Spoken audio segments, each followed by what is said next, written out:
Aktris Karina Ranau semangat melanjutkan bisnis kuliner peninggalan mendiang sang suami, Epy Kusnandar. Epy Kusnandar meninggal dunia pada 3 Desember 2025 lalu di usia 61 tahun.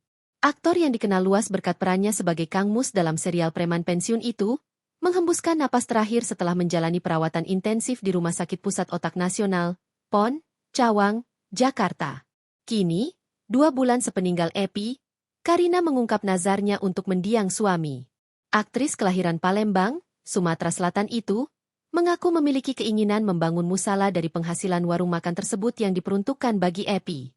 Sembari menangis, wanita yang dinikahi Epy pada 2008 itu mengungkap harapan agar warungnya cepat berkembang dan dapat pindah ke tempat yang lebih luas. Nantinya jika warung miliknya semakin laris, Karina bernazar uang pendapatannya selain untuk sekolah anak, juga untuk membangun musala.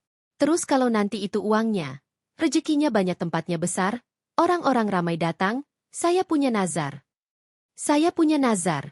Jadi penghasilan dari warung itu nanti selain untuk kue sekolah, saya mau bikinin dia, Epy, musala, ungkap Karina. Ingin saya persembahkan untuk dia.